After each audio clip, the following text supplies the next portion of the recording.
महाराष्ट्र राज्य ड्रायव्हर व कामगार संघटनेचे विविध मागण्यासाठी उपोषण सुरू। वणी ड्रायव्हर कामगार संघटनेचे विविध मागण्यासाठी eagle infra India limited company Ukni OCM या कंपनीतून ड्रायव्हर व इतर कामगारांना कोणतीही पूर्व लेखी सूचना देता कामगारांना कामावरून काढून टाकले असून ड्रायव्हर व कामगारांच्या कुटुंबावर उपासमारीची वेळ निर्माण झाली आहे। कामगार कामावर असताना कोणत्याही शासनाच्या अंतर्गत असणाऱ्या उदाहरण बोनस, एरियस, पेमेंट पावती ह्या गोष्टी कामगारांना दिल्या गेल्या नसल्याने eagle infra India limited Ukni OCM या कंपनी विरोधात विविध मागण्यासाठी महाराष्ट्र राज्य ड्रायव्हर व कामगार संघटनेने उपोषण सुरू केले आहे। NGN Marathi news network Manoj Navlevani. कामगारांच्या हितासाठी उकणी खदान येथे काही अध्यक्ष, संघटनेचे अध्यक्ष असो या गावकरी असो उपोषणाकरिता बसलेले आहे। आपण त्यांच्यासोबत बातचीत करणार आहोत। आपल्यासोबत कामगार संघटनेचे अध्यक्ष सिद्धार्थ सोमकुमार जी आहे, आपण त्यांना विचारणार आहोत। दादा, काय मागणी घेऊन आपण उपोषणाला बसले आणि काय या संदर्भात काय सांगा? मागण्या आपल्या आहेत की अशी ज्या कामगारला घरी बसवण्यात आलं त्या कामगाराला ड्युटीवर घेणे, दुसरं 80% लोक स्थानीय लोकांना घेणे, पेमेंट स्लिप देणे आणि बोनस एरियस लागू करणे। नाही, आपल्या याच्यात 4 मागण्या आहे की ड्रायव्हर कामगारांना सूचना न देता बेकायदेशीररित्या त्यांनी त्यांची हकालपट्टी केली आहे, त्या संदर्भात काय सांगा? त्या संदर्भात म्हटलं म्हणजे हे लोक तानाशाही करीत आहेत।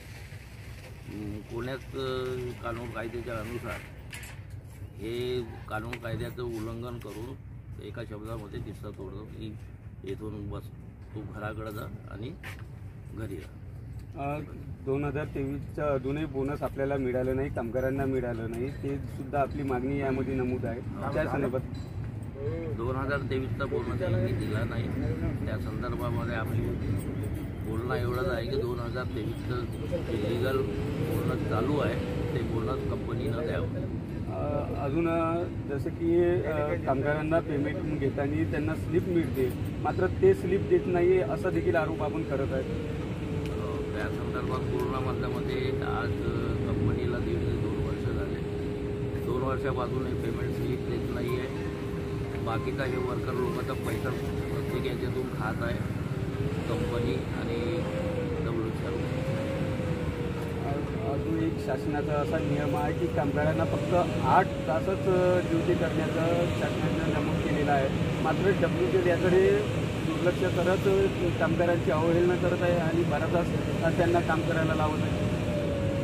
त्या संदर्भात पूर्णमध्ये असं की कामगारांना 12 घंटे काम देऊन 12 घंटे काम देऊन घेत आहे आणि 8 घंट्याची WCLला ड्युटी लागते, हे यांचं असं पूर्ण चालू आहे।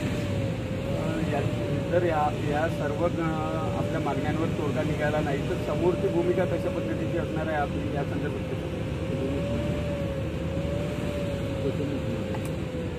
त्या संदर्भात बोलण्याचं म्हटलं म्हणजे जोपर्यंत मागण्या होत नाही तोपर्यंत उपोषण चालू।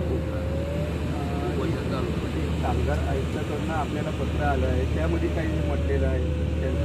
कामगार आयुक्ताकडून पत्र आम्हाला आलं आहे, त्या पत्रामध्ये त्यांनी म्हटलं आहे की 80% लोक स्थानीय पाहिजे, हे आपल्या हक्काचं आहे। नक्कीच हे होते सिद्धार्थजी सोमकुमार। शासनाच्या नियमांना डावलून WCLचे सर्व काम चालू आहे असा देखील आरोप यांनी करत आहे।